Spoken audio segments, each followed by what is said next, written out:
All right, so today we're going to go ahead and start Unit 11. So really quick, before you do the bell work, a couple definitions we want to go over. We did just go over this, but just as a review, when we have a power, this means that we have a number with an exponent. That's what we call this whole thing. Remember, the number that's on the bottom is the base, and then the number that's on that corner is the exponent. And remember, we would think of this as 5 times maybe 5 times 5 times 5. Okay? Now, a factor is numbers or variables that when multiplied give us specific products. So we can see, for an example over here, when we have factors of 20, we have 1, 20, 2, 10, 4, 5. If I wanted to think of the factors of 15, we'd think of this as 1 times 15 and 3 times 5.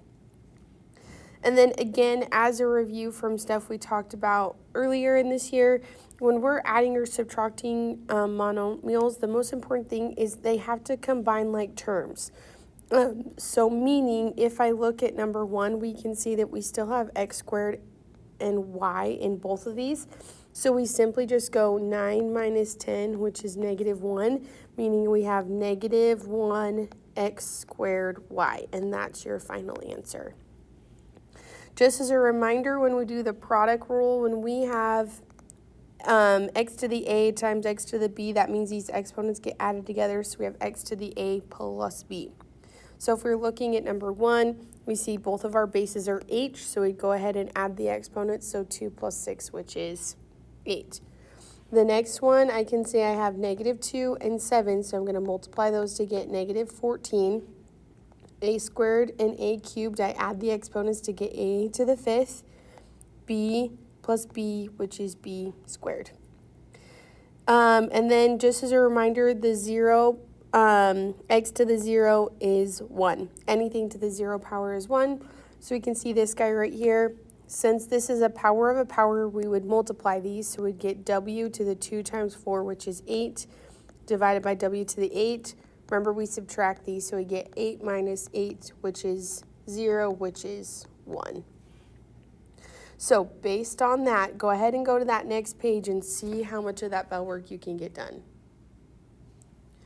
Okay, so hopefully you paused it. Let's go ahead and take a look. So if I want to list all the factors of each number, looking at 12, I can see that I can do 1 times 12, then I can do 2 times 6, and I can go 3 times 4. 18, I can go 1 times 18, 2 times 9, 3 times 6, and that's it. With 100, I can do 1 times 100, 2 times 50, 4 times 25, 5 times 20, and then I can go 10 times 10. Okay? With 81, I can go 1 times 81, I can go 3 times 27, and I can go 9 times 9. Okay, and this last one, 72, I can go 1 times 72, 2 times 36, 3 times 24, 4 times 18, 6, I can't remember, is 12, and then 8 and 9, and those are all the factors of 72. Okay, so those are our factors. These last couple we want to combine like terms, so we can see right here I have these two with D, and then I have these two without D. So I'm going to first go negative 2 plus 5, which gets me 3D. Then I go 7 plus 8, which is 15. Next one, I can see that they are all x's, but they're different x's because I have x squared, and then I have just x all by itself. All right, so I combine my x squared, so I have 3 minus 2, which gets me x squared. I get negative 4 minus 5, which gets me negative 9x, like that. 8, when I'm looking at this guy, I've got a lot going on. I'm going to split everything up so I see what's what. You can see these are both x squareds. I can see this has an xy and this has an xy, and then I can see this just has a y squared. So I combine my x's first, so I get 3 plus 1, which is 4. Then I combine my xy, so I get 4 plus 7, which is 11. And then I get leftover, which is minus 2y squared. 9, if I'm looking at this guy, I can see this guy has x squared y cubed, and this guy has x squared y cubed. If I look at this, this is my only x, this is my only y, and this is my only x cubed y squared. So the only ones I can combine are my x squared y cubed, so I go 2 plus 7, which is 9. Then I just add everything else, so I go plus 4x minus 6y minus 5x cubed y squared. And that's the simplest that can go. Looking at this guy right here, I can see I've got this n squared and this n squared, and the rest of these are n's. So I'm going to go ahead and add my n squares together, so I get 6 plus 1, which is 7n squared. I add my n, so I get 5 minus 3 plus 7, which is 9n. And this last one right here, I can see that I've got these xyz's, these xyz's, and this xyz. And then I have x squared, y squared, z squared. So I'm going to go ahead and add those first three together to get 6xyz plus x squared, y squared, z squared. And that's my answer. Okay, so hopefully for the most part this was review as we head on to the lesson with 11.1. So with this we do have a lot of definitions. So the first definition is a polynomial. A polynomial is basically an expression. So we've been talking about expressions for a long time. So a polynomial is made up of terms which are algebraic expressions that are combined with a plus or minus. There are no terms with division or roots of variables, so we won't see anything like this. Now, inside polynomial, we have like classes or subgroups. So one of these is a monomial. It's a polynomial that only has one term. So we can see examples over here. It's a standalone. There's no addition or subtraction. So that's a good way to remember it is no addition / subtraction. A polynomial with two terms, we can see it has one sign in between, so it's got one addition or subtraction sign. And that's what we call a binomial. Now, a trinomial is this last guy that we're going to talk about. This is a polynomial with three terms. It has two addition / subtraction signs. Okay. Now, to be able to figure out a degree of a polynomial, we need to find the sum of the exponents of its variables, and it comes from the monomial with the highest degree. So, for example, if we're looking at this guy over here, I see that I have an exponent of 2, so the degree would be 2. I see that I have an exponent of 10, so it would be 10. This guy doesn't have an exponent because there's no variable, so it would be 0. This guy has more than one variable, so I'd have to add all my exponents. So I'd go 3 plus 5 plus 1 plus 6, which is 15. And then this one has two different ones, so I need to ask which one's bigger. Well, this one only has a 1 on top where this has 3, so it's definitely going to be bigger. So I'd go 3 plus 5 plus 1, which gets me 9. Okay.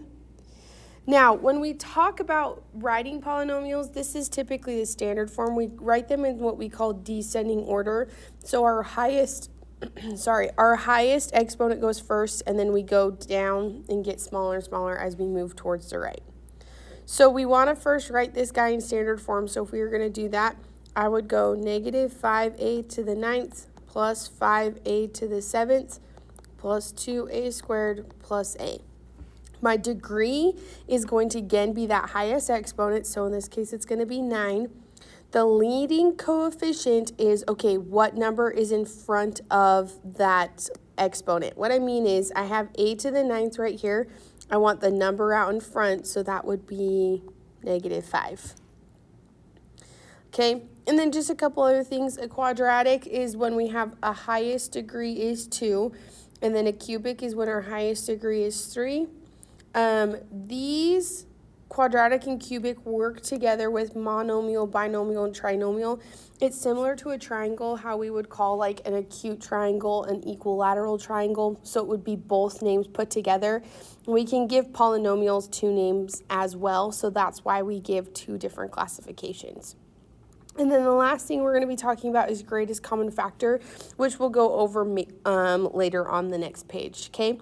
So let's go ahead and go to this next page, and we'll get to greatest common factor a little bit later. So first what we want to do is we want to write each polynomial in standard form, and then we want to find the degree and the number of terms, okay? So if I'm looking at this, I'm actually going to change this. We're not going to find this. I want to find the leading coefficient. Sorry, I forgot to change that on this. So if we're looking at this guy right here, the first thing we want to do is we want to put our highest degree or highest exponent first. So I'm going to go 8x squared plus 2x minus 3. So if I'm looking at this guy right here, I can see that I have a degree of 2. Okay, and because it's a degree of 2, that means that this would be oops, I did not mean binomial. I am so sorry. I meant to write quadratic. Sorry. Quadratic. Okay, and because that is a quadratic, so that's one of the names for it. And then the other thing we want to do is we want to find the leading coefficient. Okay, so to find the leading coefficient, it's the number out front, which in this case is 8. So doing the same thing with number 2, I can see it's already in order, but I can see that I have 2x squareds out front, so I want to combine those.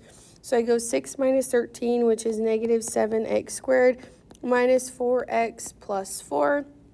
This means that my degree is going to be 2, meaning that this is also a quadratic. And then when I'm looking for the leading coefficient, I can see that that first number out there is -7, so that's going to be my leading coefficient. Okay, last one, I can see that this is a monomial, so it's automatically written in standard form. So when I'm looking for the degree is 10. This means that we would call this the 10th degree. Okay? And then the last thing is we need to find the leading coefficient, which in this case is just the number out front, which is 2. Okay? Now, again, more practice of what we were doing on those last pages, just adding or subtracting polynomials. I can see I've got both of these are x to the 4th, so I go -6 plus 11, which gets me 5x to the 4th. Number 5, I've got both of these have x squared and y to the 4th, so I go 2 minus 7, which is -5x squared y to the 4th, like that. 6, I see this time I do have 2 different things. If I notice, see how this is a plus sign in between. This means I'm not going to worry about my parentheses because the parentheses are kind of just extra. So I'm going to go 5x squared plus 15x squared, which is 20x squared. Then I go 3 plus 2, which is 5. Okay? Now, in this case, it's different. We can see right here we have got a subtraction sign. This means we change all of the signs in this parenthesis to be their opposite. What I mean by that is, instead of this being 4m squared, this is -4m squared. Instead of this being positive m, it's negative m, and instead of this being -12, this is positive 12. Now, everything in this first one stays the same because there's a positive out front, not a negative, and now we can add them together. So I can see I've got only the 1 cubed, so I go -4m cubed. I've got the 1 squared, so I go -4m squared. I have 2 negative m's, so that means I get -2m.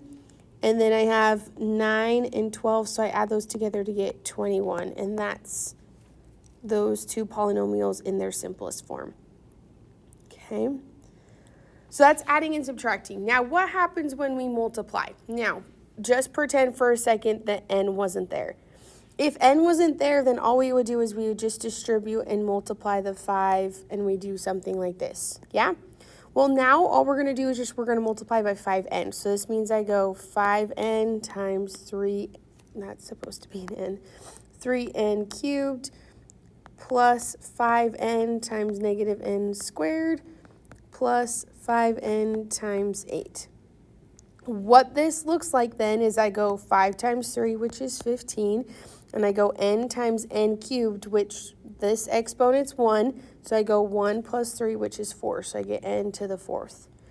Here I go 5 times negative 1 to get negative 5, n times n squared means I get 1 plus 2, which is 3, so I have n cubed. Then this last one I have 5 times 8, which is 40. And then since I only have one n and I don't have another one, we just leave the n alone like this. And that's how we multiply polynomials.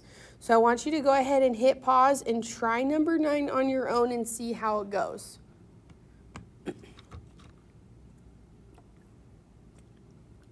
Okay, so hopefully you took a moment to pause that. What we should have gotten is when we go negative 8 times 7, we got negative 56. Y cubed times y squared gets us y to the 5th. Negative 8 times negative 4 gets us 32. Y cubed times y gets us y to the 4th. Negative 8 times negative 1 gets us a positive 8. And then y cubed would just stay y cubed because there was nothing else to multiply it with the negative 1. All right, so that's how we multiply polynomials. Now, what we're going to be doing on this next page is we're going to be doing the reverse. We can see that we give you the polynomial, and I want you to be able to take out a monomial out front. So how we're going to do that is we want to factor out not only just any number, but the greatest common factor. How we're going to do that is we're going to look at our numbers, and I see I have 3, 9, and 12. And I want to look and see which one's the smallest, which is 3. And I want to find all the factors of 3, which in this case is pretty easy because it's just 1 times 3. I then want to see, okay, are these two numbers divisible by 3? Which is true. 9's divisible by 3 and 12's divisible by 3. So that means that my greatest common factor as far as the numbers go is 3. The next thing I want to look at is the exponents. So I see that I have an x in all 3 spots, and I want to find the x with the smallest exponent, which in this case is right here because the exponent's 1, so I'll go x to the power of 1, which I don't need to write, so I'm just going to leave it like that. This is my greatest common factor. So now I want to go ahead and factor it out for part B, meaning I have 3x parenthesis, and I want to figure out, okay, 3x times what will get me 3x to the 4th? Well, I know 3 times 1 will get me 3, so I don't need a number, but I do need some x's. To get from 1x to 4x, I need 3 more, so we're going to go x cubed. Now I need to figure out 3 times what gets me negative 9, which is negative 3. Then to get from 1x to 2x, I need 1 more, so I'm going to go x. Next, I'm going to figure out, okay, 3 times what gets me negative 12. Well, that's negative 4. And then since I have 1x and I only need 1x, I don't need another one, so we can close the parenthesis, and that's how we factor it out. Okay, so let's find the greatest common factor again, okay? So if we're looking at this, we're going to start, and we see that our smallest number is 6. I'm going to find all the factors, so I go 1, 6, 2, and 3. I can see that when I'm looking at this, 8 is not divisible by 6, so I get rid of it. 8 is not divisible by 3, so I get rid of it. 8 is divisible by 2, so now I check with 12, and 12 is also divisible by 2, so that's the number I'm going to pick is 2. So sorry, we need to find an a first. So when I'm looking at this guy right here, I can see in my a's I have a to the 5th, a to the 4th, a squared. I need the smallest one, which is a squared. So that means we're going to factor out an a squared. So when I factor it, I have 2a squared, parenthesis, 2 times 3 gets me 6, and I go from a squared to a to the 5th, so I need 3 more, so I go a cubed. Plus 2 times 4 gets me 8, so I'm going to put 4 right here. And then I start with 2 because I have a squared, and I need 2 more to get to a to the 4th, so I go a squared plus 2 times 6 gets me 12. And then if I'm looking at this, they gave me, I already have two a's right there with a squared, and I only need a squared, so I don't need anything else, so I can close my parenthesis, and that's completely factored out. Okay, I do want you to try the next one on your own. So will you hit pause and just try it on your own? When you're looking, your smallest number is -5, but don't do the negative. Just look at it as if it's a 5. So go ahead and try that on your own and see where you get to. Okay, hopefully you took a moment. Let's look at this together. So if I'm looking at 5, the only factors of 5 are 1 and 5. If I look at 40, 40 is divisible by 5, and 15 is divisible by 5. So I know that we've got 5. If I'm looking at my value of c, I can see that I have a cubed, a squared, and then c all by itself. So my smallest is going to be c. Next, to factor it out, we're going to have 5c parenthesis. I want to know 5 times what gets me 40, which is 8. I start with 1c and I need 3, so I'm going to add 2 more to get c squared. Next, I need to go from 5 to -5, so I'm going to go -1, and then I need to get from c to c squared, which means I just need 1 more c. And then my next one, I'm going to go from 5 to 15, so I need 3. But I see I go from c to c, so I don't need anything else, so I can just leave it like that. Okay, now, you might be asking, okay, what's the difference from 10, 11, and 12, and then the bottom, we misnumbered these, but it should have been 13, 14, and 15. Okay, the only difference between these is in ALEKS, they're going to look more like this, where they just say factor completely. What they mean by factor completely is what we did up above. Then we find the greatest common factor, and then we factor it out. So just some special cases that you're going to see. If we look at number 11, my smallest number is 27, so I'm going to find all of the factors of 27, which is 1, 27, 3, and 9, and that's it. If I'm looking at this, I always start with the biggest number. 45 divided by 27, not a whole number, so I get rid of it.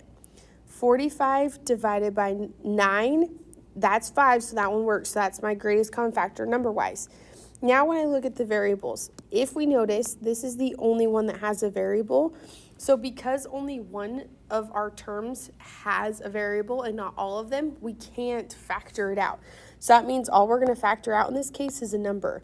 So I know that 9 times 5 gets me 45, so I'm going to put 5 and then b right here, plus, and then 9 times 3 gets me 27, so I write a 3 right here, and we are good to go. Looking at number 12. My smallest number is 14, so I have 1, 14, and I have 2 and 7. If I look at this, 14, if I go 42 divided by 14, it does in fact give me a whole number, it gets me 3. However, if I then look at 21 and divide that by 14, it's not a whole number, so we cross it off. So just because it works in 2 does not mean it'll work in 3, so don't just assume that. Okay, next if we looked at 7, 42 is divisible by 7 and 21 is divisible by 7, so we're good there. And then we can see that our smallest z value is z squared, so that means I'm going to factor out a 7z squared. So 7 times 2 gets me 14, and then I go from 2 to 4, so I need 2 more, so I go c squared. Then I can see I get to 42, so I'm going to go, because it's 6, so I'm going to go -6. And then going from z squared to z cubed, I need 1 more, so I'll go z. And then last one, 7 times 3 gets me 21, so I'll go +3.